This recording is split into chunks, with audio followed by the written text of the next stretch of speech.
Over 320 companies are housed at the Innovation Center.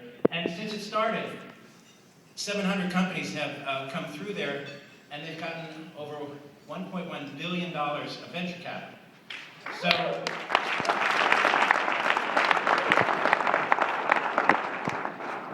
I think that's a great record.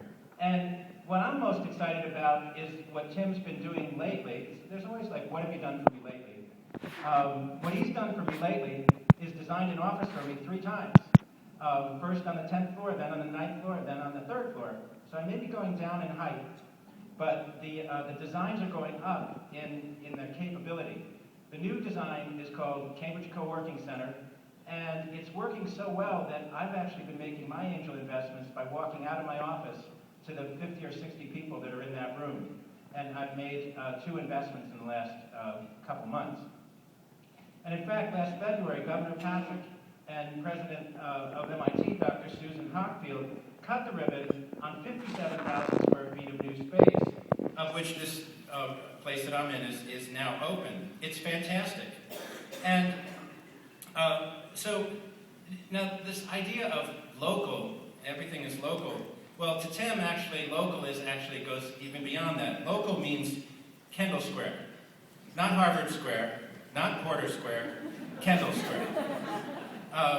And Tim has been a driving force behind the Kendall Square Association, which is already transforming the high-tech haven. And if I could take a minute before I close to just add one of my wishes, I've seen how well the designs Tim is doing for entrepreneurs. My people are entrepreneurs, and he's designing for entrepreneurs and company folks of all types. But these new designs are so great. I'm looking forward to the day where Tim takes over the 16 floors in the Badger building and builds a building next door in the lot. And what I would say is then he can really start to branch out and go far afield across the street to the transportation center and work on that. So Tim richly deserves this Innovation Catalyst Award because he's building an amazing place for innovation. He's a catalyst, and he's building a crucible that is changing people's lives. Tim Rowe.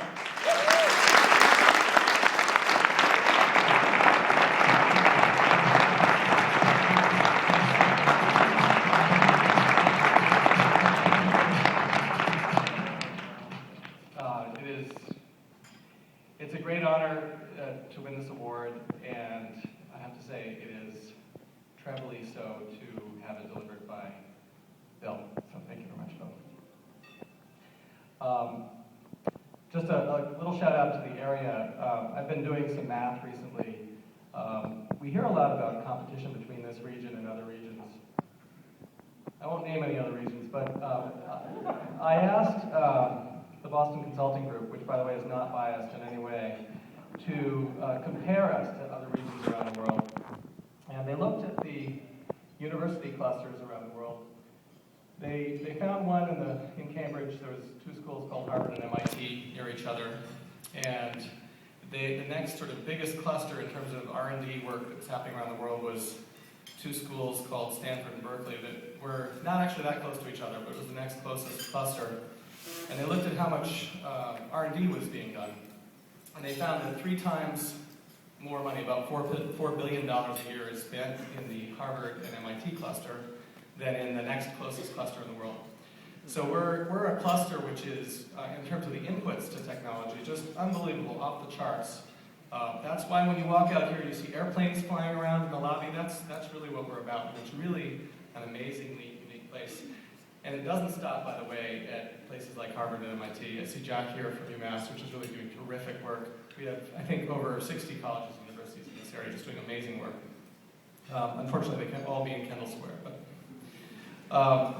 in terms of density of startups, they did some work looking at venture-backed startups, and they found that there's really 4.5 times more venture-backed startups per square mile in Kendall Square than the next closest place in the world. We are the densest cluster of venture-backed innovation anywhere in the world by a factor of 4.5. So it's a very unique and interesting place that we get to be in and around. I just want to conclude by some shout-outs to 7 people that could have won this award, and hopefully they will. Jason Ivanish for creating Greenhorn Connect. Check that out if you don't know it. If you're a new entrepreneur, it's a great resource. Bob Baderi for creating Xconomy, which has really amped up coverage of the innovation sector. It's really made that a competitive sector. Thank you, Bob, and your teams. Court Johnson for creating Dart Boston, which is the early 20-somethings gathering of entrepreneurs. There's just a very happening group. He's not here, I'm sure, because he's in some pool hall somewhere, and but he deserves our recognition. John Hawthorne, who is here for Mass Challenge. If you went to his final dinner and sort of award ceremony just a couple weeks ago, just spectacular, and he is really amping up Massachusetts as a center of early stage entrepreneurs. John Pierce, who created Beta House, which was the first co-working center in the Boston area, and I really look up to John. He's an inspiration to us all. Scott Kersner, who is just a gift from somewhere. He is an amazing thinker, and he really should be fired as a reporter because he's too prejudiced. He loves this area, and he really goes for telling it like it is, but finding ways to really amplify it and boost us with all the wonderful things that are happening here. And lastly, you all know Bill Warner. He won this award last year, but what he's doing with the Unconference, if you don't know that, most of you probably do, is just nothing short of spectacular. The Unconference is simply, and no offense to MTLC's gala dinner, it's the best event of the year in Boston. It is a really, truly amazing gathering place.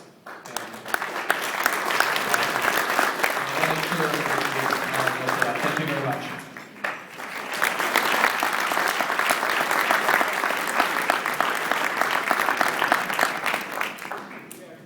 All right. Our next award of the evening is the Deal of the Year. This category recognizes companies who have